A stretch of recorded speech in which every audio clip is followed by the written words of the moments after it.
So what are some of the things that I wish I knew that some guy would have told me? Well, you know, if you're a young father right now and you starting out on this journey, I really would just encourage you to be responsible. You know, everybody's got a different opportunity. Everybody's grown up in a different place. They have different backgrounds, but what we all can do is just be responsible with what we have and make a commitment and just say, I'm going to take care of my responsibility, starting with my child, starting with the circumstances that I put myself into, starting with the new life that I brought into this life. And if you put one foot in front of the other, I just believe the good things are going to happen for you. You know, if you need employment, if you need education, if you need opportunities, really nobody's going to help anybody that's not willing to help themselves. And that's one of the things that I've learned. I went from a person that was running the streets and wasn't really deserving of anything, you know, to a person who made up my mind that I was going to do the right thing and take care of my daughter. And day by day, because I was living the right lifestyle, opportunities begin to come for me. Did they come quick? No. You know, I mean, I think back, it's 2009 now.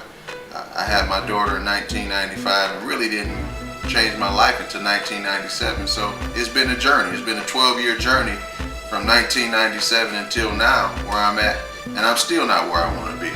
But I think for young fathers, we really need to get connected. You know, a lot of us have this idea that it's us against the world, or you know, this world is not going to do anything for us, or this world doesn't care about young black men.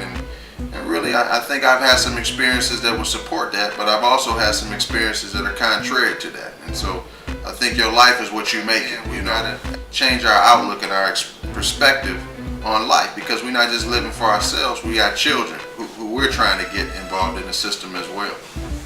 I think the other thing is really for me is having a relationship with God. I think we've got to teach our kids that there's something greater than us, and train our kids up to be fearful and understand that they were created to do great works in this earth, and that we speak into their lives. You know, I think we have power and authority to speak to our children, specifically as men. Your kids will believe anything that you tell them. You know, how many times you just seen a young man on the street encounter something and they say, I'm going to go tell my daddy, and they believe that if their daddy show up, that their daddy can take care of any situation that they're going through. And so I really believe that we need to speak into our kids' lives and speak vision into their lives. Tell them what they're going to be. If we see talents that they have, tell them that they're good in certain things, because every day this world is trying to speak against them, because we are an endangered species. The data tell us we're incarcerated. You know, they show us as murderers, they show us as rapists, they show us as losers, they show us as drug dealers. And so we're not all that.